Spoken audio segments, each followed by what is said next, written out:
जय हिंद दोस्तों, कैसे हैं आप सब। उम्मीद करते हैं आप लोग बेहतर होंगे। दोस्तों, पेयजल को कैसे स्वच्छ किया जाए। अगर आपकी ग्राम पंचायत का जो पेयजल है, जो कि ज़मीन से निकलता है, नल के माध्यम से निकलता है, ट्यूबवेल के माध्यम से निकलता है, कई लोग समरसेबुल के माध्यम से निकालते हैं, टुल्लू पंप के माध्यम से निकालते हैं, तो जो आपके क्षेत्र का पेयजल है वो अगर दूषित है, पीने योग्य नहीं है, तो उसको पीने योग्य कैसे बनाएं।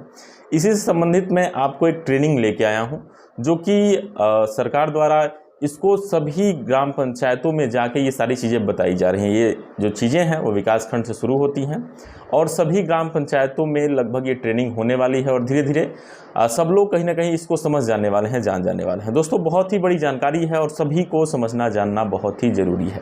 इसमें तमाम चीज़ें हैं, जैसे कि अगर आपकी ग्राम पंचायत का पानी दूषित है, आपके नल का पानी दूषित है, तो आप उसको कैसे पीने योग्य बना सकते हैं और उसमें क्या क्या चीज़ें हैं जो कि नहीं होनी चाहिए, और उस आपके घर के नल के का जो पानी है उसमें तमाम चीज़ें हैं जो कि आवश्यकता से ज़्यादा हैं, आवश्यकता जितनी है उससे ज़्यादा है, या फिर जो आवश्यकता है उससे कम है। तो इसी से संबंधित बहुत सारी जानकारी आपको इस वीडियो में मिलने वाली है और बाकायदा किस तरीके से ट्रेनिंग दी जा रही है, क्या क्या चीज़ें बताई जा रही हैं, मैं आपको इस वीडियो में दिखाने वाला हूँ, पूरा ट्रेनिंग दिखाने वाला हूँ।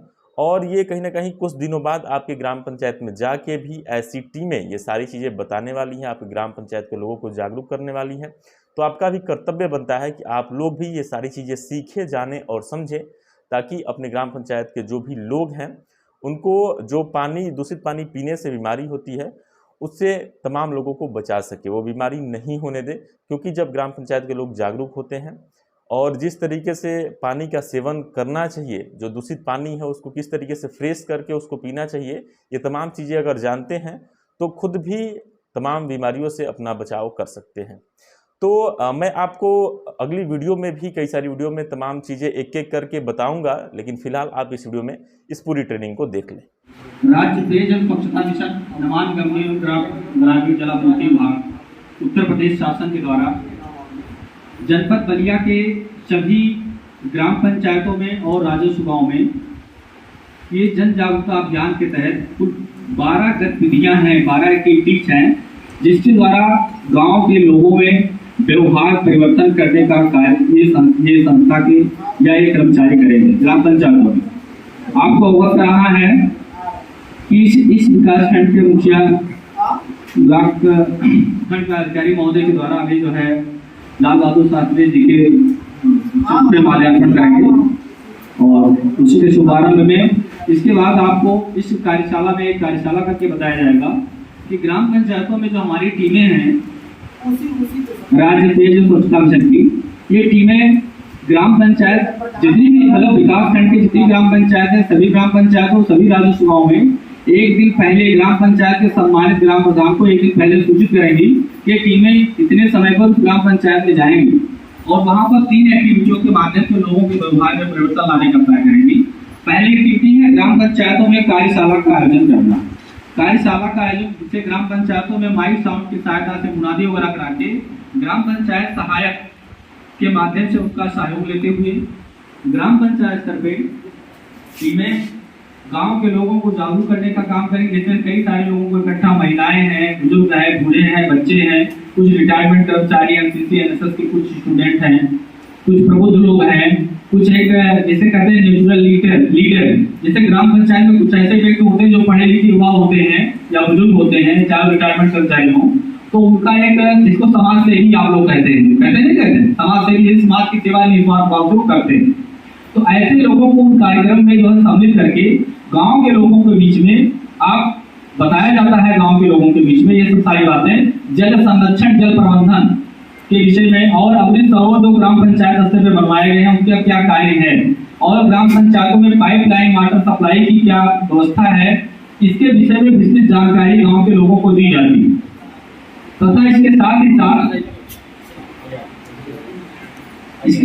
साथ ग्राम पंचायत में एक कार्यशाला के बाद एक दूसरी एक्टिविटी है जिसे बनाया नहीं जा सकता है। इस आशय के साथ हमारी ये टीमें ग्राम पंचायतों में जाकर के एक दिन पहले सूचित करके और गांव में एक जगह स्टाल लगाकर, चाहे पंचायत भवन हो, प्राथमिक विद्यालय हो या रामलीला मैदान हो, या कहीं मतलब कोई ऐसी जगह हो, चाहे प्रधान जी के घर के सामने दरवाजे पर कहीं, जहाँ 50, 60, 100, 200 लोग इकट्ठा हो जाए, महिला पुरुष सभी लोग, तो सभी लोगों की भीड़ इकट्ठा करके वहां पर ऐसे ही स्टॉल लगा करके वहां पे पानी की जांच का एक कार्यक्रम है। पानी की जांच, जो भूगर्भीय जल जो हम विभिन्न जल स्रोतों से पीते हैं, पानी भोजन पकाने में उपयोग में लाते हैं, जैसे इंडिया मार्ग का हैंड पाइप का पानी है, छोटे बड़े व्यक्तिगत हैंड पाइप का पानी है, कुएं का पानी हम पीते हैं, समरसेबल का पानी पीते हैं, टुल्लू लगा के पानी पीते हैं, जो भी जिस स्रोत का पानी हम पीते हैं, उस जल की, उस पानी की जांच करेंगे ये टीमें ग्राम पंचायतों में जाकर के, जिसमें यहाँ प्रत्येक जांचों के बारे में बताया गया है। तो हम चाहेंगे कि अधिकारी महोदय माल्यार्पण करें, उसके बाद हम अगले कार्यक्रम इस पे जो है बताते हैं।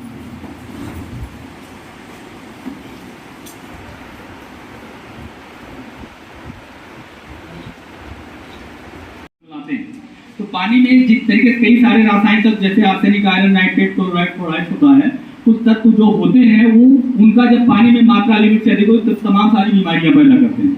तो उन्हीं बीमारियों के विषय में और ये पानी जांच करके गांव में ये टीमें जाएगी और आप लोगों की उपस्थिति, आपके सहयोग से ही वो सारे कार्य करते हैं ग्राम पंचायतों में। तो इसीलिए आप सबको यहाँ बुलाने का मुख्य आशय था कि आप इस चीज को समझे, जाने। जहाँ पे यहाँ पे हमने एक जांच की, आपको बता रहे हैं एग्जाम्पल स्वरूप फ्लोराइड की जांच की। अगर पानी में फ्लोराइड है कितना, अभी आपको दिखा के बताते हैं,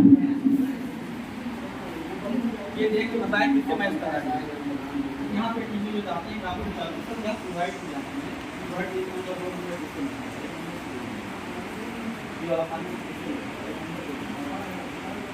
पानी में सरकारी जल कहीं लगा होगा इसके अंदर, उसी जल का पानी हमने यहाँ पे जांच किया। तो फ्लोराइड की जांच क्या होती है कि अगर हमारे पानी में फ्लोराइड है तो फ्लोराइड पानी के साथ हमारे शरीर में जाता है, जब हम पीते हैं इस पानी को तो क्या होता है, फ्लोराइड पानी के साथ शरीर में जाता है तो क्या करता है, ये दांत और हड्डी को कमजोर करता है। दंतीय कोशिश, कंकाली और अकंकाली कोशिश नामक बीमारी होने का खतरा रहता है। दांत कुछ इस तरीके दिखाई देते हैं। कंकाली कोशिश जिसमें हड्डियों और घुटने का दर्द, कमर का दर्द जैसी दिक्कतें आती है, ठीक है। अकंकाली कोशिश जिसमें मिर्गी और मूर्छा आना जैसी दिक्कतें आती है। तो ये इसकी जांच की जाती है, गांव के लोगों को बताया जाता है कि पीने लायक नहीं है, तो नहीं पीने लायक है। अगर ये 1.5 मिलीग्राम से अधिक होता तो ये सारी बीमारियां होती। तो इन बीमारियों से बचने के लिए बताते हैं, जब तक गवर्नमेंट कोई और व्यवस्था नहीं करती ग्राम पंचायत के लिए, तब तक के लिए इस पानी को कैसे शुद्ध करके पिए। इससे बचने का एक ही उपाय है कि हम ग्रामीण मजदूर किसान वर्ग के लोगों के पास इतने संसाधन नहीं है कि सबके घरों में एक्वा मशीन और फिल्टर मशीनें लगी। तो बताया जाता है कि फ्लोराइड के नुकसान को कम करने के, उसके प्रभाव को कम करने के लिए हम कैल्शियम की चीजों का सेवन करें, जिससे विटामिन सी हो रहा होता है, जैसे दूध, दही, मट्ठा, आंवला, नींबू, संतरा। अगर इन चीजों को अपने आहार में शामिल करते हैं तो फ्लोराइड का प्रभाव हमारे शरीर पर कम होगा या बिल्कुल नहीं होगा, ठीक है। ये सारी चीजें बताई जाती है। और बहुत जल्द ही ग्राम पंचायत स्तर पे आपको बता दें, पूरे जनपद बलिया में पानी में आर्सेनिक पाया जाता है, किन्हीं किन्हीं इलाकों में। जो क्योंकि हम जानते हैं कि बलिया जनपद में जहाँ उत्तर साइड में ये घाघरा और सरयू नदी का किनारा है, दक्षिण साइड में गंगा नदी किनारा है, ज्यादातर जो पहाड़ी नदियां हैं उन्हीं के किनारे बसे नगर महानगर जो गांव ग्रामीण क्षेत्र होते हैं, वहाँ के पानी में आर्सेनिक पाया जाता है। और आपके जनपद बलिया में बहुत सारे ऐसे भूभाग हैं, ऐसे मतलब मैदानी क्षेत्र है जहाँ पे बाढ़ आती नहीं आती, तो वहाँ के क्षेत्र में आर्सेनिक ज्यादा पाया जाता है। अगर पानी में आर्सेनिक होगा तो आर्सेनिक कोशिश गैंग्रीन नामक बीमारी होगी। उससे बचने का उपाय है कि कद्दू, कोहड़ा जानते हैं आप लोग ना, कद्दू, लहसुन, प्याज, अदरक, शकरकंद, गाजर, पपीता, आम जैसी चीजों को खाते हैं तो आर्सेनिक के प्रभाव से अपने शरीर को बचाया जा सकता है। जिसमें सफेद दाग होना, कैंसर होना, त्वचा से संबंधित गंभीर बीमारियां होती हैं। ऐसे नाइट्रेट की जांच यहाँ की गई है। नाइट्रेट भी एक ऐसा रसायन होता है कि अगर पानी नाइट्रेट है तो नाइट्रेट से गर्भवती महिलाएं ज्यादा प्रभावित होती हैं। गाड़ी में पलने वाला जो शिशु होता है बुखार रुक जाता है। तो ये सब सारी दिक्कतें होती हैं। तो ये सारे कार्य होते ग्राम पंचायत स्तर पर होते हैं।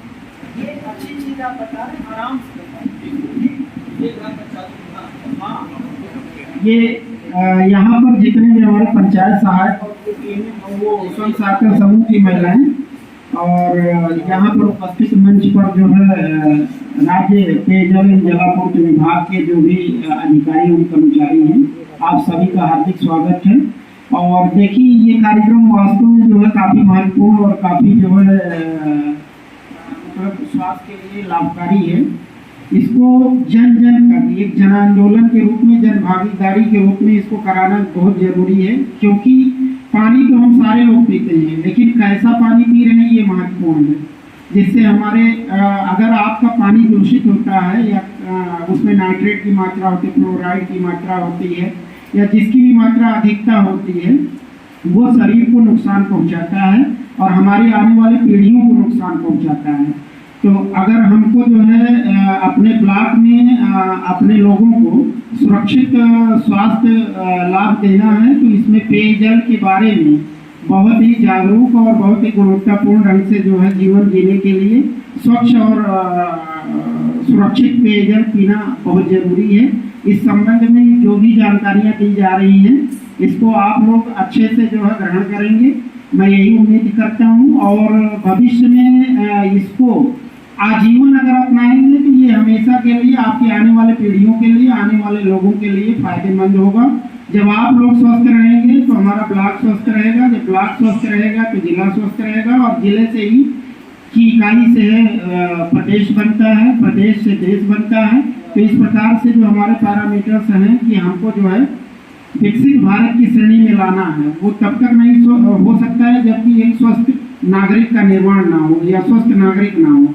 और इसके लिए पेयजल, सुरक्षित और स्वस्थ पेयजल होना बहुत जरूरी है, जिसमें दूषित एलिमिनेट तत्वों की मात्रा, एलिमेंट्स का मात्रा जो है कम से कम हो या ना के बराबर हो, ताकि हमारी जो है पोषणता और हमारी वृद्धि में बेहतर जो है विकास हो सके। देखिए ये बहुत ही अच्छा आप लोग जो है यहाँ पर वो करा रहे हैं। और ग्राम पंचायतों में भी एक एक ग्राम पंचायत, एक एक रेवेन्यू विलेज को ये टच करेंगे। और ये मतलब हम लोगों के लिए सौभाग्य है कि हम लोग पानी पीते हैं। इवन कि मैं भी, मुझे भी नहीं पता है कि यहाँ का पानी का मात्रा किस टाइप की है, मतलब कितना यहाँ दूषित पानी है, मुझे भी नहीं जानकारी थी। लेकिन ये चीजें आपने बताई कि नहीं सर यहाँ फ्लोराइड की मात्रा ज़्यादा है, तो अब ये अवेयरनेस मेरे अंदर आ गई या मेरे यहाँ कर्मचारियों के अंदर आ जाएगी कि नहीं यहाँ का पानी पीना है तो इसमें फ्लोराइड, पानी तो पीना है, पानी तो यही पिएंगे, हमारे पास कोई और विकल्प नहीं है। लेकिन इसकी मात्रा को कैसे हम कम करें और कैसे हम अपने इस चीज़ों को लेते हुए भी कैसे आगे हम हमारा स्वास्थ्य सही रहे, इस पर भी हमको फोकस करना होगा। तो ये सब चीज़ें जो जानकारी दी जा रही है ये बहुत ही महत्वपूर्ण जानकारी है। इसको सारे लोग अच्छे से ग्रहण करेंगे और ग्राम पंचायतों में जन जन तक इस चीज़ को पहुँचाएंगे जिससे सभी का लाभ हो सके। धन्यवाद। है ना अपनी प्यास बुझाने के लिए, अपनी प्यास बुझाने के लिए, जीवित रहने के लिए हम पानी पीते हैं ना, भोजन करते हैं। पानी की यहाँ फ्लोराइड की जांच की, फ्लोराइड का होता है कि जब पानी फ्लोराइड होगा तो दंती कंकाली और आकांकाली शोषित होगा, उससे बचने का उपाय है दूध दही मट्ठा वाला नींबू संतरा खाएं तो इस बीमारी से बचे रह सकते हैं। क्लियर। आगे यहाँ नाइट्रेट है, नाइट्रेट एक ऐसा रसायन पानी में है, तो अगर पानी वो पीती है गर्भवती महिलाएं नाइट्रेट युक्त पानी, तो वो पानी पीने से क्या होता है कि नाइट्रेट एक ऐसा रसायन है कि पानी से साथ शरीर में जाता है तो गर्भ में पलने वाला जो बच्चा होता है, शिशु होता है, उसका विकास अवरुद्ध हो जाता है और पैदा होने के बाद, जन्म होने के बाद उसका शरीर ढीला पड़ने लगता है, जिसको बेबी बेबी नामक रोग के नाम से जानते हैं। और उसका चार्ट ये दिख रहा है आपको सबको, उस बच्चे का चेहरा दिख रहा है, शरीर ढीला पड़ रहा है ना, ऐसे उस बच्चे की शरीर ढीला पड़ने लगता है और उसकी मृत्यु हो जाती है समय पहले। तो इसीलिए गांव को गर्भवती महिलाओं को नाइट्रेट युक्त पानी से बचाने का प्रयास हमारी संस्था या हम लोग करते हैं और बताने का प्रयास करते हैं। ये सैंपल लाने के लिए पानी की जांच नहीं होती, पानी जांच होगा वही रिपोर्ट आप संबंधित ये मैम जी हैं ये आपकी जांच करेंगे, ये पूजा जी हैं भी जाके आपके गाँव जांच करेंगे, आपको बताएंगे। लेकिन आप जब सक्रिय रहेंगे तभी ना काम हो पाएगा। जब जांच हो तो आप पता लगाते रहो, प्रधान से पूछती रहो, प्रधान की हमारे ग्राम पंचायत में राजस्व काम कब जांच होनी है पानी की, जांच हो तो आप वहाँ उपस्थित रहें, ठीक है। जब उपस्थित रहोगी तो कार्य हो जाएगा आसानी, नहीं तो नहीं हो पाएगा। उसके बाद हम आपको बता दें अगली जांच यहाँ हार्डनेस की गई। हार्डनेस का मतलब कठोरता से, पानी में हार्डनेस कितना है। अगर पानी में हार्डनेस है, पानी को हम जब ठंडी के दिनों में नहाने के लिए, पीने के लिए गर्म करते हैं तो पानी के ऊपरी सतह पर कपड़ी जम जाना, पानी के अंदर कुछ गंदगी आ जाना, ठीक है, वो उसका हार्डनेस होता है। पानी में भारीपन जो होता है वो हार्डनेस होता है। पानी में कठोरता आएगी, वो पानी अगर हम पिएंगे तो क्या होगा, पेट दर्द से संबंधित अपेंडिक्स और पथरी जैसी बीमारियां होती हैं। तो उनसे बचने का एक ही उपाय है कि हम ऐसे रोगी व्यक्ति को, जो रोगी आदमी है, पेट दर्द का है, अपेंडिक्स का है या उसका पथरी का है, तो उसको हम पानी बॉयल करके ठंडा हो जाए उसके बाद उस पानी को दे पीने के लिए, ठीक है। तब तो इलाज कराने ठीक होगा, नहीं तो ठीक नहीं होगा। आगे यहाँ आयरन की जांच की। आयरन का मतलब होता है लोह तत्व से, किससे, लौ तक, जैसे महिलाएं गांव की हैं, लोहे की कढ़ाई है, तावा है, उसको हम कितना भी रगड़ के साफ करते हैं कि अगर गीला है उसको हम दीवार से लगाकर या जमीन के सहारे अगर कहीं खड़ा कर देते हैं तो कुछ देर के बाद उसमें पीलापन आ जाता है, आता नहीं आता? तो लोहे का स्वभाव होता है कि अगर वो गीला है, पानी के टच में नमी है उस लोहे में या गीला है, तो जब हवा लगेगी, ऑक्सीजन के संपर्क में आएगा तो पीलापन बढ़ जाएगा। तो कहने का अर्थ हमारा ये कि जो सरकारी नल इंडिया मार्ग है उसका पानी में पीलापन होता है ना, लोटा गिलास बाल्टी थैलिया जो भी जिस बर्तन में रखते हैं उसमें पीलापन आ जाता है, आता नहीं आता? सफेद कपड़े में ज्यादा धुलते हैं तो पीलापन उसमें आ जाता है। तो उससे बचने के लिए यही उपाय है कि अगर आयरन एक ऐसा तत्व है कि अगर ये कम हो जाए पानी में तो हीमोग्लोबिन प्रभावित होगा, हमारे शरीर में खून बनने की जो कैपेसिटी है, हीमोग्लोबिन हमारा प्रभावित हो, जो खून की कमी हो जाएगी हमारे शरीर में। और शरीर में खून ही सब कुछ है, जब खून ही नहीं रहेगा तो हम क्या करेंगे? हमारा शरीर ठीक रहेगा? नहीं रहेगा ना, तो बीमारी का घर हो जाएगा ना, कई सारी बीमारी हमको अटैक कर देंगे हमारे शरीर को। तो इसलिए पानी में आयरन की मात्रा का होना भी जरूरी है। क्यों? क्योंकि आपको नहीं पता है कि महिलाओं में पुरुषों की अपेक्षा महिलाओं में खून की कमी होती है और इसीलिए उनको आशा वर्कर और ये आंगनबाड़ी कार्यकर्त्री के माध्यम से समय समय पर आयरन के टेबलेट गर्भवती और किशोरी महिलाओं को दिए जाते हैं, नहीं दिए जाते कि खून की कमी ना होने पाए। तो उससे घबराओ ना, जो महिलाएं हमारे घर की हैं, हमारी बहू बेटियां बहनें हैं, वो ज्यादा घबरा जाते हैं कि पानी में पीलापन आ रहा है तो ये ज्यादा नुकसान करेगा, वो ज्यादा नुकसान नहीं करेगा। अगर ज्यादा पानी में पीलापन है 1.0 मिलीग्राम से अधिक है, एक लीटर पानी में अगर 1 मिलीग्राम से आयरन ज्यादा होगा तो नुकसान करेगा। नुकसान क्या करेगा? क्या नुकसान कर सकता है? अगर पानी में पीलापन ज्यादा होगा तो अपच जैसी दिक्कतें, स्वाद में परिवर्तन, स्वाद में पीने में अच्छा नहीं लगेगा, पहला चीज। दूसरा, सफेद कपड़े उस पानी धुलेंगे तो वो पीला हो जाएगा, सफेद नहीं रहेगा, दूसरा कारण। तीसरा कारण, टट्टी साफ ना होना, अपच जैसी दिक्कतें, ठीक है। और पुरुषों में क्या होता है, ज्यादा आलस, ज्यादा नींद आना जैसी दिक्कतें आती हैं। तो आयरन यानी पानी में पीलेपन को कंट्रोल करने के लिए हम इंडिया मार्ग का हैंड पाइप नल की कम से कम महीने में या साल में, बरसात से पहले उसकी सफाई करवा लें और बरसात के बाद या तो सफाई कर लें। साल में कम से कम एक बार, वर्ष भर में एक बार अपने इंडिया मार्ग का हैंड पाइप अगर नल की सफाई करवाते हैं तो आयरन से छुटकारा कुछ हद तक मिल जाएगा, जो पीलापन होता है, ठीक है। तो इस चीज को हम ध्यान रखेंगे। तो ये तो हुआ आयरन की बातें कि आयरन लोहे तत्व में कैसे आए। अगर आयरन पानी में पीलापन नहीं है तो उसको खाने के लिए हम क्या बताते हैं कि बथुआ का साग खाओ और क्या कहते हैं, और अनार खाओ, और क्या क्या चीजें बताओ, अमरूद है, सेब है, ये सब चीजों में आयरन की मात्रा ज्यादा होती है। तो ये सब हमको लगता है ग्रामीण किसान मजदूर नहीं खा पाएगा, खा पाएगा? बताओ। लिखा पढ़ी में है कि सेब में, अनार में, अमरूद में आयरन होता है, लेकिन कौन है गांव का गरीब आदमी जो मजदूरी पैसे का आदमी है, वो कहाँ अपनी औरत को खिला पाएगा? खिला पाएगा? नहीं खिला पाएगा ना। तो अगर खेतों से बथुआ का साग फूट के लाए, पालक का लाए, घर के आगे पीछे कहीं जिसको ग्रे वाटर कहते हैं, जैसे सपना पानी है, कपड़ा धुला वाला पानी है, सब्जी धुला वाला पानी है, घर में पोछा गया उसका गंदगी वाला पानी है, मतलब उसमें टट्टी और पेशाब ना मिला हो ऐसा पानी, उसको हम ग्रे वाटर कहते हैं। उस ग्रे वाटर गंदे पानी को हम जूठे बर्तन धुला वाला जो पानी है ग्रे वाटर, उसको अगर हम कहीं किचन से निकाल के बाहर कर देते हैं घर के बाहर, और वहां पर हम पालक बो दें, मेथी है, लहसुन प्याज अदरक है, ये सब चीजों को अगर पपीता है, केला है, इन सब चीजों, हल्दी है, ऐसे पौधों को अगर लगा देंगे, या मिर्चा है, जिसके घर में आगे पीछे अगर 2 पेड़ मिर्चा का लगा है तो हमको लगता है कि साल के 6 महीने तो मिर्चा मिलेगा ही ना खाने के लिए, मिलेगा नहीं मिलेगा? तो कुछ ऐसी चीजें हैं हमारे ग्रामीण क्षेत्रों में जहां महिलाएं अगर थोड़ा सा अपनी बुद्धि का उपयोग करें तो बड़े आसानी से परिवार वो चला सकती, कम से कम आमदनी में, है कि नहीं? तो इन सब बातों को ध्यान में रखेंगे। इसके साथ साथ अगली जांच यहाँ पर की गई है, किसकी जांच की है? किसकी जांच? नाइट्रेट की जांच की गई है। तो ऐसे ऐसे सारी जांचें की गई, सारी जांचें ग्राम पंचायत में होनी है। ये जांचें आर्सेनिक की गई है, जो त्वचा से संबंधित बीमारियां होती हैं। कैसी बीमारी होती है? लाओ एक कार्ड लाओ, वहां लिखा हुआ आर्सेनिक का प्रभाव। जो त्वचा से संबंधित बीमारी होती है, जिसको दाद, खाज, खजुली, समुआ और खसरा जैसी बीमारी, जैसे इसमें संचारी रोग फैल रहा है। संचारी रोग का मतलब क्या होता है? संचारी रोग कौन कौन से रोग है बताएं? कोई जानता है संचारी रोग का मतलब क्या होता है?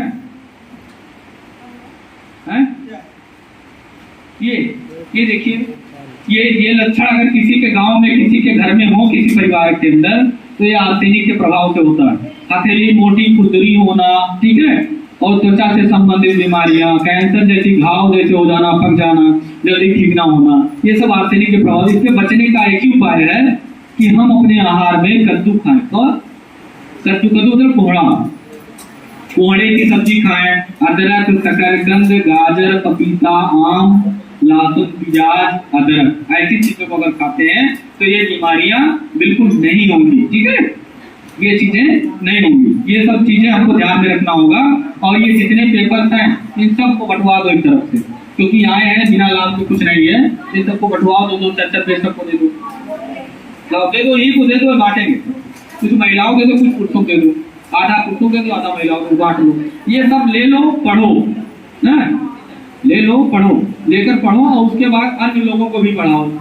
आपके गांव में जब ये टीमें जाएंगी, जब जांच करेंगे, तो आप विशेष ध्यान रखना कि इसके बारे में और अच्छी जानकारी लेना। कुछ पल्ले पढ़ा नहीं पढ़ा आप लोगों को, कुछ समझ में आया ना 2-4 बातें, तो यहाँ आई तो कुछ बातें समझ में आया। जब ये टीमें गाँव में जाएंगे तो और समझ में आएगा। ठीक है, धन्यवाद। यही हमारा कार्यक्रम समाप्त होता है।